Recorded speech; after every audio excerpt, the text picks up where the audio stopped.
To walk us through this development, let's speak with the chairman, Guild of Public Affairs Analysts of Nigeria, Ambrose Igboke, who joins us live via Zoom from Enugu. Thank you for joining us on TVC News at 7. Well, let's begin with you looking at this matter as a parent and as a public affairs analyst. What is your take on the whole back and forth between the federal government and university teachers?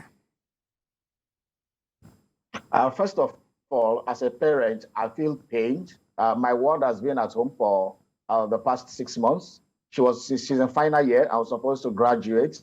And she was supposed to be mobilized for youth service this year. And I can feel her frustration. I can feel the pain.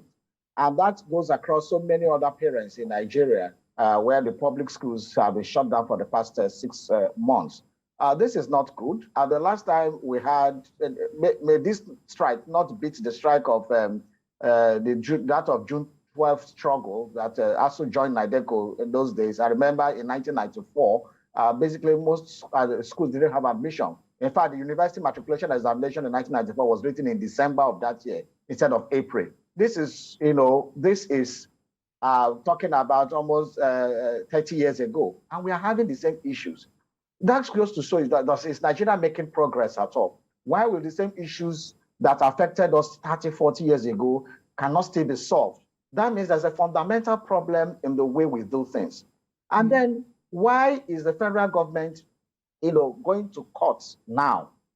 We have been trying to mediate. We have been trying to conciliate. We have been trying to negotiate over the past 6 months. And now they're taking the case back to court.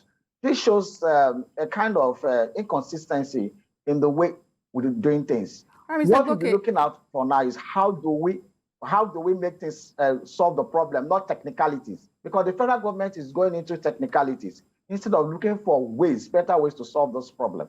And that has not been helped by the the disposition of the Minister of Education, as well as the Minister for Labor, who think that they are not public servants, but there are many emperors. The way they haven't talked down, you have to, agree to elevate the dignity of the person you are talking to before the person can start listening to you. But the way they behave, they talk down on this lecturer, they, talk them in wholesome manners.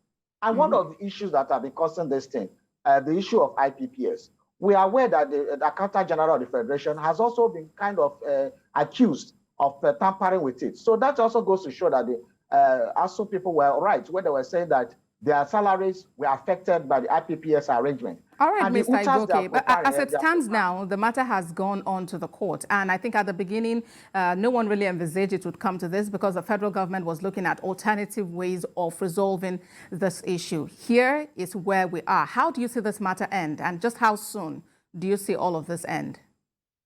If all the matters have been resolved, the issue of the matters, like, for example, the IPPS and UTAS, if the UTAS have been agreed that they should be used to pay the Asuu salary and the lecturer salary, then we should allow that be. Then the issue of salaries during strike, I think there's a difference between when you talk of moral might and the issue of moral suasions. At this point, we should be using moral suasion, not moral right. And by the way, the salaries that we are talking about have been appropriated for the 2022 fiscal year, for the 2022 budget. Therefore, it's not as if the federal government is going out from the budget to source this money for us to pay them salary. It's something that's already there naturally.